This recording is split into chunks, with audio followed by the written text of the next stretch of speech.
Good evening. ഞാൻ കുറച്ച് ദിവസമായി ക്ലാസ്സിലോട്ട് വന്നിട്ട്, പക്ഷേ എനിക്ക് സുഖമില്ലായിരുന്നു, തൊണ്ടയ്ക്കൊക്കെ വേദന, സൗണ്ട് പോയി. അപ്പം അതുകൊണ്ട് സ്പീഡ് എഴുതിക്കാൻ പറ്റിയില്ല. ഇന്ന് തുടങ്ങാൻ വീണ്ടും. കുറേ കമൻസ് ഉണ്ടായിരുന്നു. ആദ്യം പറയട്ടെ, 80 വേർഡ് സ്പീഡ് ഇച്ചിരി കൂടുതലാണെന്ന് പറഞ്ഞു. അങ്ങനെ സ്പീഡ് കൂടുതലാക്കിയാലേ നിങ്ങളും മുന്നോട്ട് വരുള്ളൂ. നോക്കൂ, 80 വേർഡാണ് എക്സാമിനേഷന് സ്പീഡ്. പക്ഷേ നിങ്ങൾ 80 വേർഡ് പ്രാക്ടീസ് ചെയ്തുകൊണ്ട് പോയാൽ അവിടെ ചെല്ലുമ്പോഴത്തേക്ക് ചിലപ്പോൾ ഒമിഷൻ വരും. വിത്തൗട്ട് മിസ്റ്റേക്കിലൊന്നും എഴുതാൻ പറ്റത്തില്ല. അതൊരു ബുദ്ധിമുട്ടായി വരും. കാര്യം വായിക്കുന്നവരുടെ പോലെ ചിലപ്പോൾ ഇച്ചിരി വേരിയേഷനിലൊക്കെ വായിച്ചാൽ എന്ത് ചെയ്യും, അപ്പോൾ അത് സ്പീഡ് എഴുതിയെടുക്കാൻ പറ്റത്തില്ല. അതുകൊണ്ട് ഒരു 100-ലെങ്കിലും നിങ്ങൾ എഴുതി പ്രാക്ടീസ് ചെയ്താൽ മാത്രമേ 80 വേർഡ് നല്ല സ്മൂത്തായിട്ട് എഴുതി പാസ്സാകാൻ പറ്റുള്ളൂ. അതുകൊണ്ടാണ് ഞാൻ സ്പീഡ് കൂട്ടി കൊണ്ടുവരുന്നത്.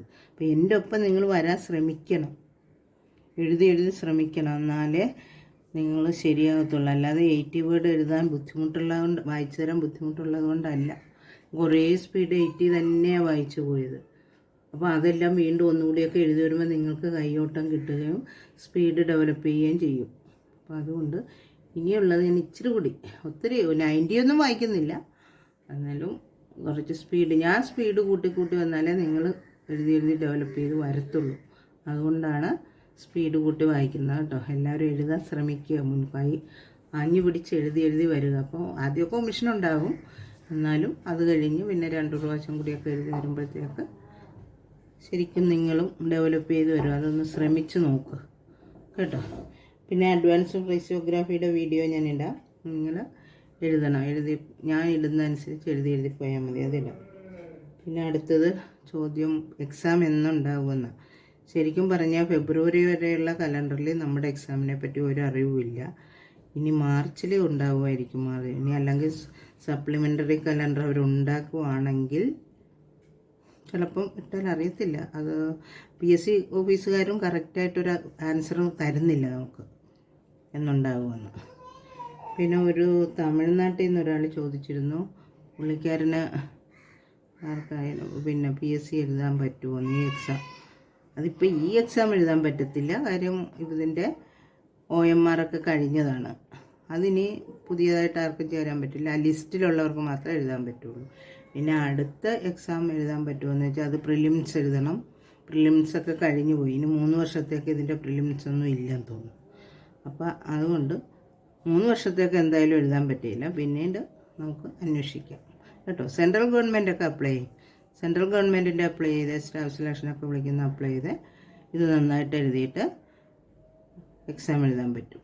അതിനു വേണ്ടി ശ്രമിക്കും കേട്ടോ. കേരള ഗവൺമെൻറ്റിൻ്റെ എഴുതാൻ പറ്റുമെന്ന് തോന്നുന്നില്ല, കാര്യം CAയുടെയും കോൺഫിഡൻഷ്യൽ അസിസ്റ്റൻറ്റിൻ്റെയും സ്റ്റെനോഗ്രാഫറുടെയൊക്കെ ഇത് കഴിഞ്ഞു, പ്രിലിംസ് കഴിഞ്ഞു പോയി. അതിൽ മാർക്ക് കിട്ടിയിട്ടുള്ള അതിൽ ലിസ്റ്റിൽ കയറിയിട്ടുള്ളവർക്ക് ഇതെല്ലാം ഇനി എഴുതാൻ പറ്റത്തുള്ളൂ. പിന്നെ 3 വർഷം കഴിഞ്ഞ് പ്രിലിംസ് ഉള്ളെന്നാണ് അറിയുന്നത്. കറക്റ്റായിട്ട് അറിയത്തില്ല, എന്നാലും മലയാളം അറിഞ്ഞിരിക്കണമെന്നുണ്ട്. അതുകൊണ്ട് എങ്ങനെയാണെന്ന് അറിയത്തില്ല. എന്തായാലും വെയിറ്റ് ചെയ്യും കേട്ടോ.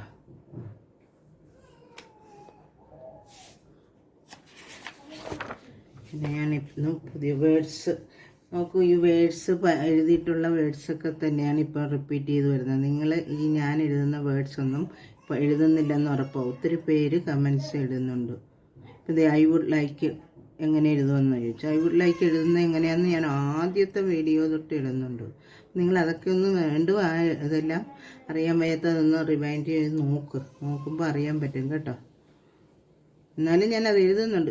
പണ്ട് നേരത്തെ എഴുതിയതുപോലെ ഇപ്പോഴും സ്പീഡിനുള്ളിൽ വരികയാണെങ്കിൽ ഞാനത് എഴുതിയിടുന്നുണ്ട്. ഏതായാലും കമൻറ്റ് ചോദിക്കുന്ന വേർഡ്സിനൊക്കെ ഞാൻ മറുപടി തരാം കേട്ടോ. ശരി, എന്ന് നോക്കിക്കേ. ഫ്രം ടൈം ടു ടൈം ഇതിന് മുന്നേ വിട്ടതാണ്. ഫെർഹാവ്ഡ്, എംഹാവ്ഡ്, ഫ്രം ടൈം ടു ടൈം, അതായത് ആദ്യത്തെ ടൈമിൻ്റെ ടീക്ക് വേണ്ടി ഫെറിനെ ഹാവ് ചെയ്ത്, രണ്ടാമത്തെ ടൈമിൻ്റെ ടീക്ക് വേണ്ടി ആദ്യത്തെ ടൈമിൻ്റെ എമ്മിനെയും ഹാവ് ചെയ്ത്. കണ്ടോ, അതാണ് ഫെർഹാവ്ഡ്, എംഹാവ്ഡ്, വന്നിരിക്കുന്നത്. അടുത്ത എമിനൻ്റ്, എൻഹാവ്ഡ്, എമിനൻ്റ്. കണ്ടോ, ഇങ്ങനെ മുറിച്ച് നിങ്ങൾ മനസ്സിൽ പറഞ്ഞെഴുതി വന്നാൽ സ്പീഡിൽ എഴുതാൻ പറ്റും. എമിനൻ്റ് നോക്കിക്കേ, ഇൻ്റഗ്രേറ്റഡ് എൻഹൗഡ് ഗർ T halved integrated. Technical TK എൻകൽ ടെക്നിക്കൽ. ഗ്രേറ്റ് കഴിഞ്ഞ് ഉണ്ടോ ഗർഹൗഡ് റേ. 3 ലൈനാണ്. അടുത്തത് assessment stroke s circle s M halved N hook. Assessment. Practical per halved per K halved കൽ. പ്രാക്ടീസാണ് പെർ കെ അല്ലേ, പ്രാക്ടീസ് കോൺട്രാക്ഷന്. ഇത് പ്രാക്ടിക്കൽ ആയതുകൊണ്ട് പെർ കേഹൗഡ് കൽ. ആങ്ഷ്യസ് ഇഷ് സർക്ലസ് ആങ്ഷ്യസ്. അടുത്ത് നോക്കിയാൽ diploma D+M. Turning T ray N hook ഇനി dotting turning. Commence con dot N circle s commence. അടുത്തത് അക്വയർ ക്വാ ഡൗൺവേഡർ. അക്വയർഡ് ആകുമ്പോൾ downward r halved thickened acquired. Confers con dot ഫർ circle s confers. Guaranteed GRAN T halved. ഗ്യാരൻറ്റിയാണ് NT. Guaranteed ആകുമ്പോൾ T ഹൗഡായി guaranteed. Voluntary VL halved N hook ray. VL halved N hook ray voluntary. Policeman ആയാലും PL circle s M halved N hook policeman ഒന്നിച്ചെഴുതണം. അടുത്തത് എൽഡർലിനസ്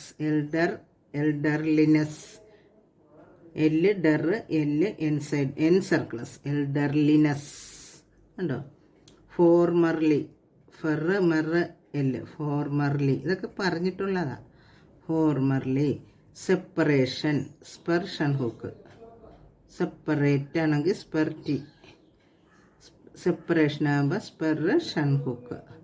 disruption D circle s ray P shun hook disruption. Sincerity circle s N circle s ray T sincerity. നോക്കിക്കേ, estimates stroke s halved M halved circle s estimates. Enterprise N doubled per circle s enterprise. Suggested circle s J circle s T halved suggested. Activity KTV hook T activity full ഔട്ട്ലൈനാണ്. Spending circle s P halved N hook ing. Entirely N ഹൗഡ് ഡൗൺവേഡർ L entirely. Law and order എളുപ്പം എഴുതാൻ വേണ്ടി L ഹൗഡ് N hook എഴുതണം. അപ്പോൾ law and ആവും. പിന്നെ ഓർഡറിന് ഡൗൺവേഡർ double. ഇത് എഴുതി പഠിക്കണം. ലോ ആൻഡ് ഓർഡർ എന്ന് അങ്ങനെ തന്നെ പറഞ്ഞു പഠിച്ചാൽ എപ്പം ലോ ആൻഡ് ഓർഡർ വന്നാലും ഇങ്ങനെ എഴുതാൻ പറ്റുകയും തിരിച്ചു വായിക്കാനും പറ്റും. ഈ അഡ്വാൻസ്ഡ് ഔട്ട്ലൈനുള്ള ഗുണം അങ്ങനെയാണ്. നമ്മൾ എഴുതി പഠിച്ചു കഴിഞ്ഞാൽ അത് എപ്പോൾ വേണേലും സ്പീഡിൽ എഴുതാനും പറ്റും, തിരിച്ച് നമുക്കൊരു സംശയവും കൂടാതെ വായിക്കാനും പറ്റും കേട്ടോ. റിലേറ്റിംഗ് റേ എൽ ഹൗഡിങ് relating. Levels LV downward L circle s levels. അടുത്തത് റെസ്പോണ്ടഡ്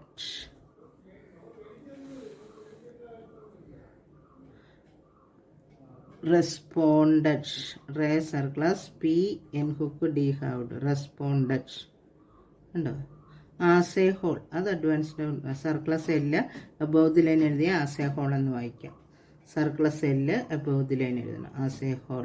നോക്കിയാൽ അണ്ടർസ്റ്റാൻഡ് എഴുതുന്ന N halved thickened circle s T halved N hook understand. അതിൻ്റെ കൂടെ ബിയും എല്ലും കൂടി ചേർത്താൽ മതി. Understandable. Commodities con dot DT circle s commodities.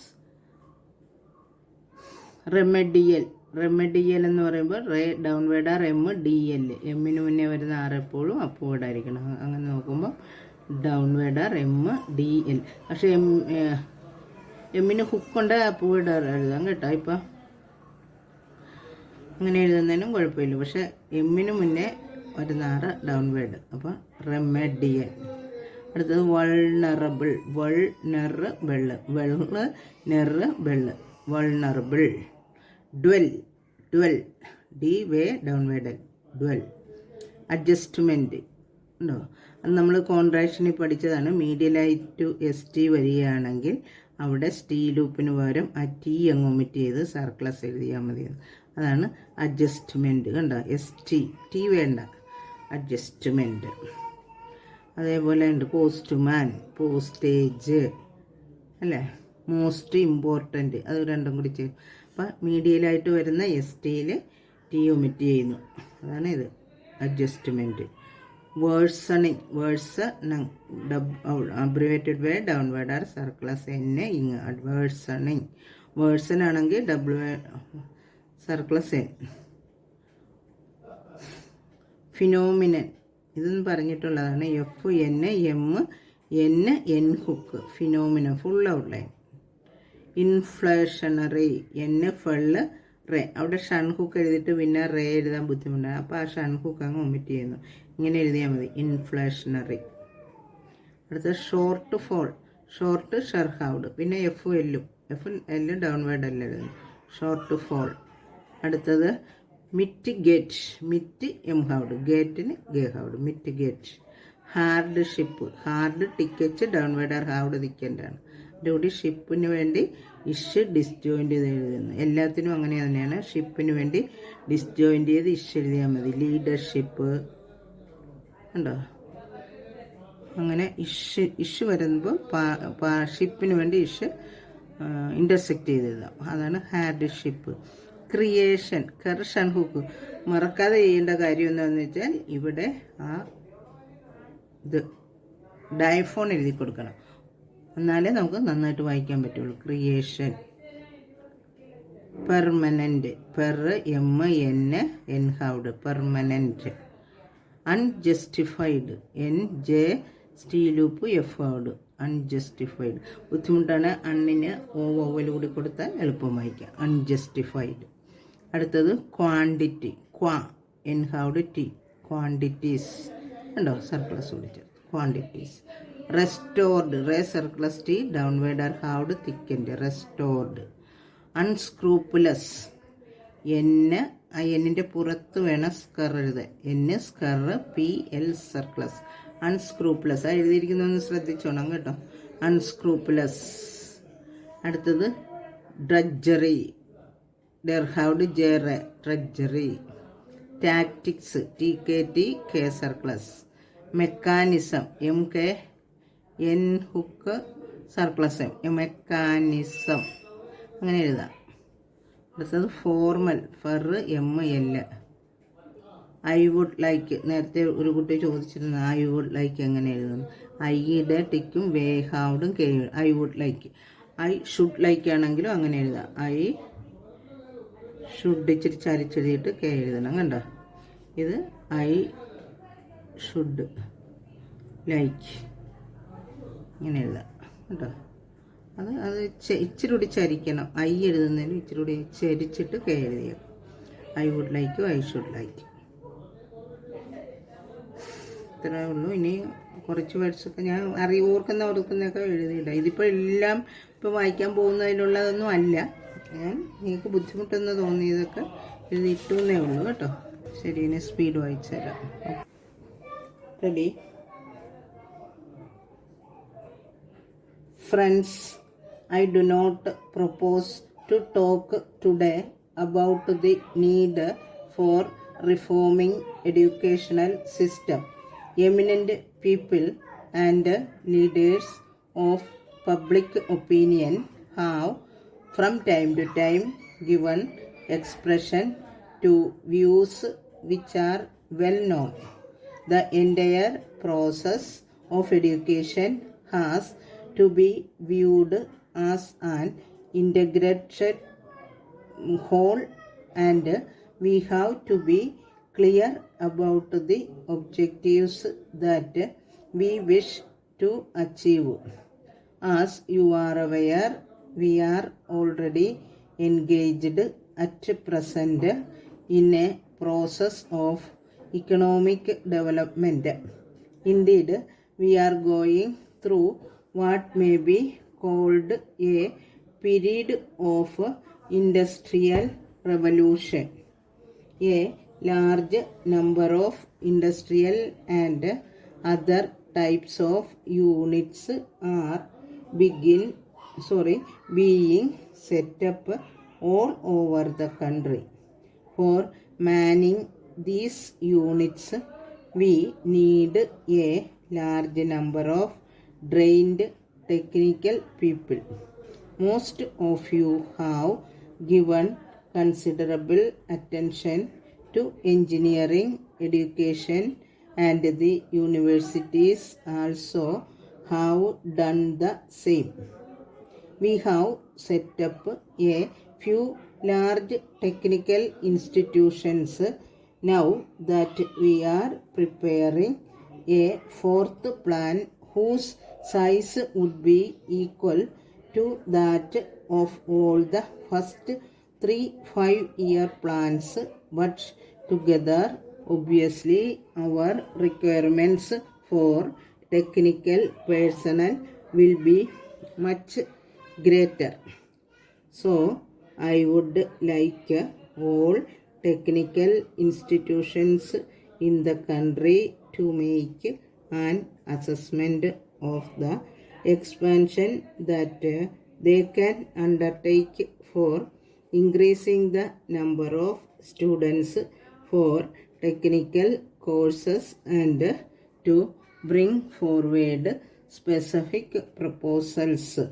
The content of technical education has to be good and substantial, but it is equally important that our young people should have a practical approach to problems.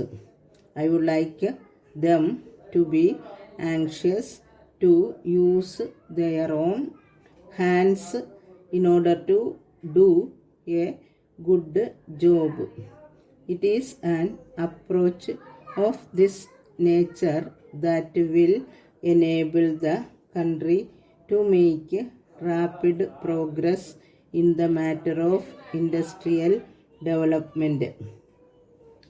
Now, I would like to say a few words to you about the employment opportunities for young men in the coming years of our national development. The completion of education marks a turning point in the life of every man.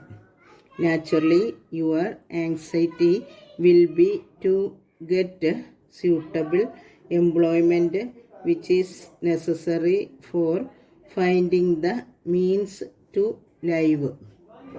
Opportunities for employment are being created more and more as our development plans are given effect to.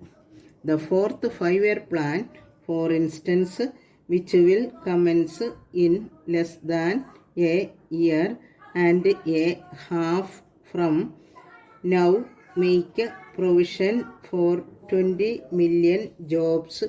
It cannot be said that everyone who acquired a degree or diploma will find employment immediately. Ready? അടുത്ത speed വായിക്കുവാണ്. Ready? Friends, the budget has received, in my view, a support which I did not expect in the first instance on account of the taxation proposals contained in it. I shall deal with the budget estimates on the expenditure side first and then with the revenue side. With regard to expenditure, I do agree that we are now spending 4 times what we were doing before the war. it was suggested that private enterprise should be given greater scope and that government activity should be restricted. I know there are some people who feel that government interference should be the least. Now we have got to consider whether it is necessary for the government to undertake all the activities which we are now undertaking. We shall take, for example, education. We are spending 40 crores of rupees on education. I hope it will not be argued that this expenditure should be restricted and that expansion of educational facilities should be left entirely to private enterprise. Similarly, I am sure that everyone will agree with me that the activities relating to law and order and public health cannot be left entirely to private enterprise. I agree that when we spend large sums of money, it is necessary to see that the money is not used in a way which is likely to waste. I entirely agree that we must have proper check and supervision at all levels. But it is one thing to say that we should have check all levels, at all levels, and another to have a really effective check. In spite of the best efforts, we have found that there is a certain amount of waste in expenditure, but that is inevitable. This is so in the case of private enterprise also. When we draw up a plan and execute it, we have also to control the prices of goods. When we talk about the control of prices, it is not as if every article in the country should be controlled. The control is only with reference to essential articles. As far as I am concerned, I do not mind what a man pays for his car or how much it costs him to maintain it. I am concerned with the essential articles which are necessary for the common man. We must draw up a scheme by which the prices of such articles will be kept at a reasonable level. Thank you.